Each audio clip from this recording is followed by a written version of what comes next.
नमस्कार। सरोकार टेलिभिजनको कार्यक्रम सरोकार विशेषमा यहाँहरूलाई स्वागत छ।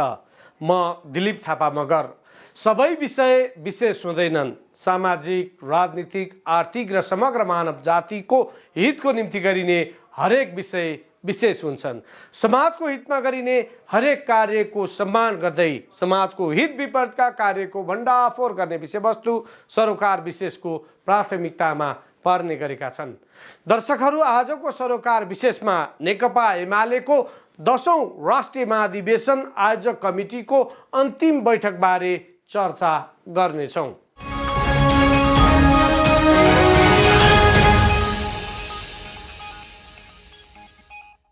नेकपा एमालेले स्थायी कमिटीमा 8 जना सदस्य थप गरेको छ। बुधबार प्रधानमन्त्रीको सरकारी निवास बालुवाटारमा बसेको 10औं राष्ट्रिय महाधिवेशन आयोजक कमिटीको अन्तिम बैठकले तत्कालीन नेपाल कम्युनिस्ट पार्टी नेकपाको स्थायी कमिटीमा रहेका सदस्यहरूलाई कमिटीमा समावेश गर्ने निर्णय गरेको हो। बैठकले महाधिवेशन आयोजक कमिटीलाई पुनः केन्द्रीय कमिटीमा रूपान्तरण गर्ने निर्णय समेत गरेको छ। सर्वोच्च अदालतको जेठ 14 गतेको फैसलाले महाधिवेशन आयोजक कमिटीको वैधानिकतामाथि प्रश्न उठाउँदै उसले गरेको कारबाहीलाई मान्यता नदिएपछि पुनः केन्द्रीय कमिटीमै फर्किएको हो।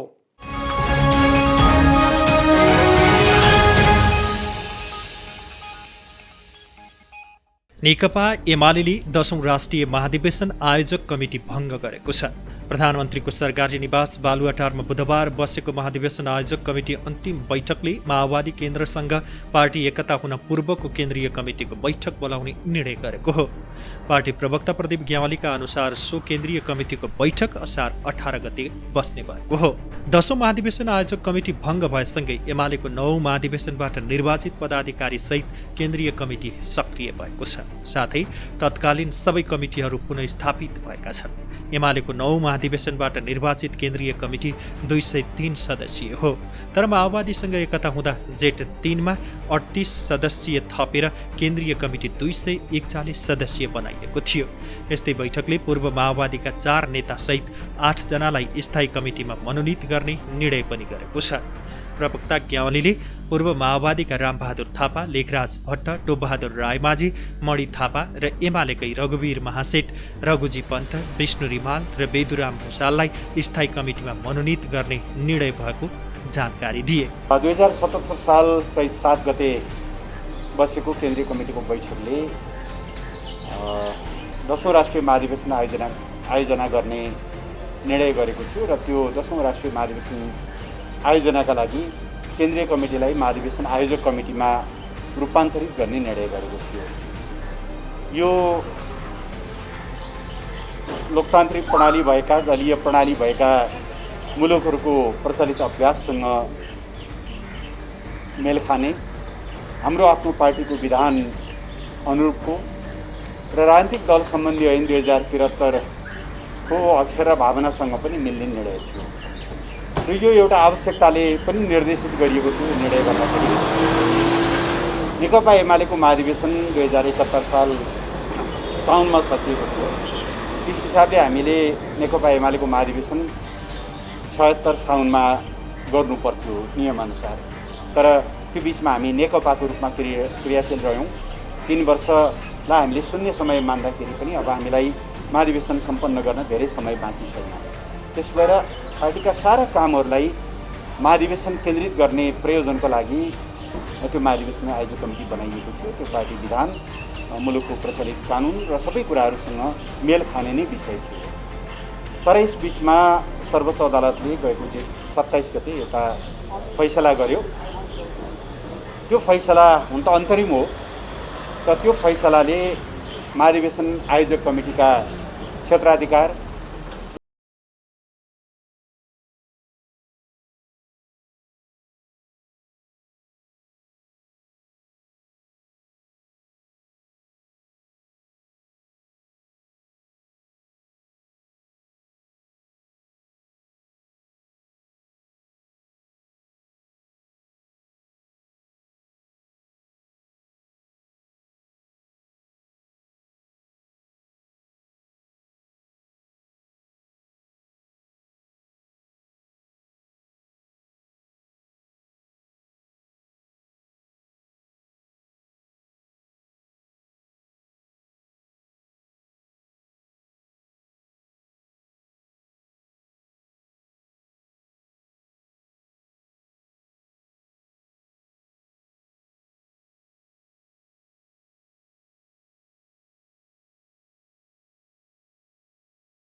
वरिष्ठ नेता माधव कुमार नेपाल, झलनाथ खनाल सहित 11 जनालाई गरेको कारबाही स्वत निष्क्रिय भएको छ। नेकपाको केन्द्रीय कमिटीमा रहेका, नेकपाको स्थायी कमिटीमा रहेका सदस्यहरू उहाँहरू हामी पार्टी एकताको विरासत बोकेको पार्टी हुनुको नाताले स्वाभाविक रूपमा उहाँहरू पनि हाम्रो पार्टीको एउटा चाहिँ जिम्मेवारीमा रहनुहुन्छ। तदनुसार अब जो साबिक स्थायी कमिटीमा नरहनुभएका 2075 साल जेठ 3 भन्दा अगाडि नरहनुभएका तर नेकपा कालमा रहनुभएका comrade Rambahadur Thapa, comrade Popbahadur Raimajhi, comrade Lekhraj Bhatt, comrade Manichandra Thapa, comrade Bishnu Rimal, comrade रघुवीर महासेठ, कमरेड रघुजी पन्त र कमरेड बेदुराम भुषाल उहाँहरू समेत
रेस्पोन्स पनि गर्यो।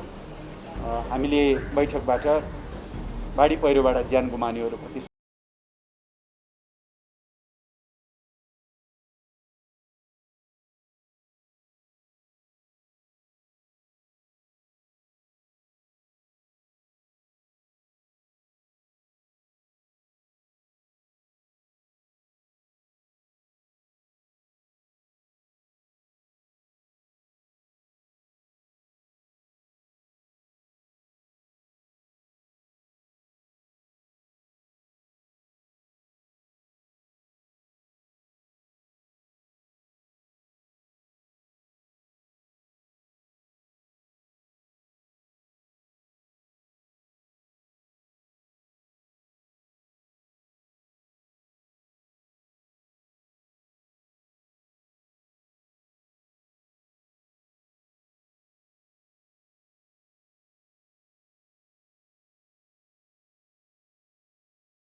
आकांक्षा र त्यस आकांक्षालाई व्यवहारमा परिणत गर्ने हाम्रो प्रतिबद्धता र तदनुसार क्रिया छ।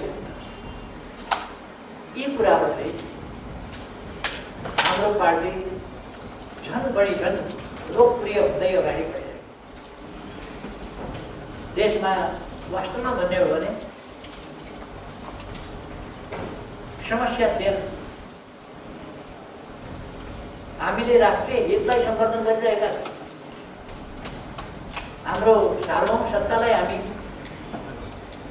सम्वर्धन गरिरहेका छौँ।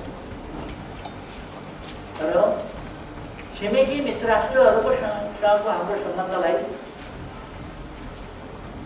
कतै असमानतारी पैदा भयो भने त्यसलाई राष्ट्रिय हित, न्याय र अन्तर्राष्ट्रिय उत्तरदायित्वका पारस्परिक लाभ र पारस्परिक सम्मानको आधार त्यसै गरेर सार्वभौम समानताका आधार मजबुत बनाउँदै लगेका छौँ। पार्टीभित्र बेग्लै योजनाहरू पनि बन्दै गए र ती बेग्लै योजनाहरू बन्दै गएका छन्। व्यवहारमा भद्दा ढङ्गले प्रकट पनि भइ नै रहे। खास गरी सञ्चार माध्यममा पार्टीका नीतिहरूको धज्जी उडाउने, पार्टी नेतृत्वको धज्जी उडाउने, गाली बेइज्जतीले अपमान गर्ने र सरकारले गरेका राम्रा काम र उपलब्धिहरूको चर्चै नगर्ने यस्ता थुप्रै प्रयासहरू चलिरहे। एक ढङ्गले भन्ने हो भने प्रचार हुन लाग्छ। ती हुने गरे एमाले नेतृत्वको सरकारले अभूतपूर्व ढङ्गले विकास निर्माणका साथै शान्ति सुरक्षा तथा जनताका लागि काम गरेको, तर गलत प्रचार हुँदा जनतामा निराशा छाउनु स्वाभाविक भएको धारणा राख्दै मुलुकमा भ्रष्टाचार नियन्त्रण गरेर देखाएको र अन्य मुलुकसँगको सम्बन्ध सुमधुर बनाएको उनले दावी गरे। प्रधानमन्त्री ओलीले प्रतिनिधि सभाले देश हाँक्न सक्ने अवस्था नदेखिएपछि विघटन गर्न बाध्य भएको तर्क गरे। जसमाथि आशा भरोसा गरिएको, विश्वास गरिएको र अपेक्षा गरिएको, त्यही आशा भरोसा र अपेक्षाका ठाउँबाट, त्यही संस्थाबाट त्यस विपरीतका कतिपय प्रवृत्ति र क्रियाकलापहरू प्रकट हुँदा जनता दुखित र निराश हुनु अस्वाभाविक। राजीनामा पार्टीभित्रैबाट अविश्वास राख्न अप्ठ्यारो, अरूको अविश्वास राख्ने हैसियत नभएको, त्यस्तो स्थितिमा अब राजीनामाको मागको एउटा एक खालको भन्ने हो भने यस्तो अस्वस्थताको चाहिँ भगण्डर मचाउन खोज्यो राजीनामा। यस ढङ्गको एउटा अस्थिरता ल्याउने खेल सुरु। त्यो खेल अब विरोधीहरूसँगको साँठगाँठ त्यसतिर गर्छ।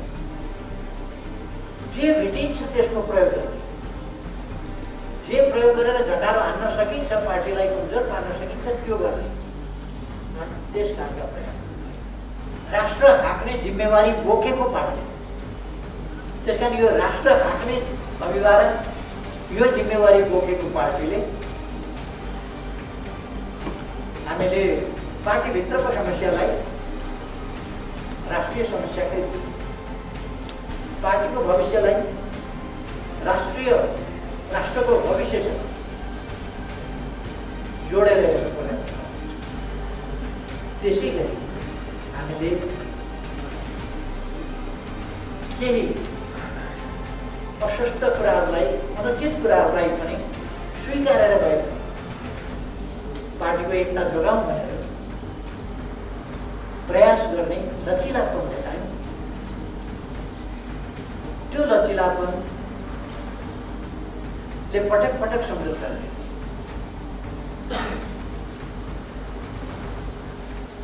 ती सम्झौताहरू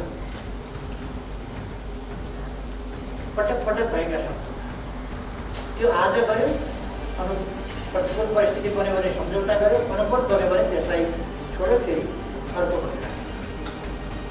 यस्ता कुराहरू हुँदै गएर अन्तिममा हामीलाई थाहा छ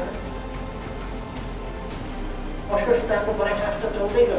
कहिले बैठकका लागि भनेको छ हस्ताक्षर गरेको छ, कहिले केका लागि भनेको छ हस्ताक्षर गरेको छ। हस्ताक्षर अर्कै प्रयोजनका लागि सांसदहरूको हस्ताक्षरको सिलसिला चलेको छ, किनभने बहुमत पुग्यो भने दलको नेता प्रयोग त्यसका लागि। तर भन्दाखेरि बैठक बोलाउनका लागि यस प्रकारका छलछाम सांसदहरूसँग पनि छलछाम गर्ने कुरा छुट्याउन नसक्ने खालको स्थिति भएर एउटा कम्ती पार्टी र गुट छुट्याउन नसकेर गुटको पछि गुटको साथ नहुने खालको स्थिति, दुःखद स्थिति बन्यो, जसबाट स्पष्ट भएको छ अब पार्टी एउटा असहज असामान्य स्थिति र दुर्घटनातर्फ जाँदैछ। जब पार्टी गलत ढङ्गले कब्जा गर्ने र गलत ठाउँमा पुर्याउने र देशलाई आन्दोलनलाई ध्वस्त पार्ने, पार्टीलाई ध्वस्त पार्ने र देशलाई ध्वस्त पार्ने स्थिति बनेपछि वास्तवमा कम्युनिस्टहरू जुरुक्क उठ्यो, पार्टी जुरुक्क उठ्यो र पार्टीलाई एक ढङ्गले भन्यो भने पार्टीहरूले कब्जा लिइसकेको स्थितिमा पुनर्गठित गर्यो। बैठकले कोभिड नियन्त्रण गर्न सरकारले गरेको पहलको उच्च प्रशंसा गर्दै सबैलाई खोप दिलाउन अनुरोध गर्ने निर्णय गरेको छ। साथै बाढी पहिरोबाट प्रभावितहरूको उद्धार र राहतमा सरकारले खेलेको भूमिकाको प्रशंसा गर्दै थप प्रभावकारी भूमिका खेल्न अनुरोध गर्ने निर्णय पनि गरेको छ।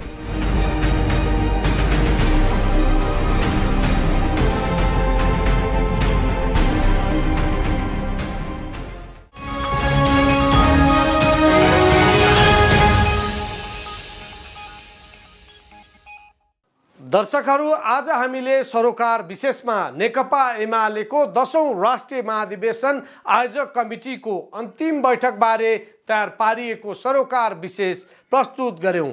कार्यक्रम सरोकार विशेषमा हामी समाजका तीता मिठा यथार्थबारे जानकारी दिन उपस्थित हुने गर्छौं। आजलाई कार्यक्रम सरोकार विशेष यति नै। सम्पूर्ण युनिटलाई बिदा दिनुहोस्। हेर्दै गर्नुहोला सरोकार टेलिभिजन।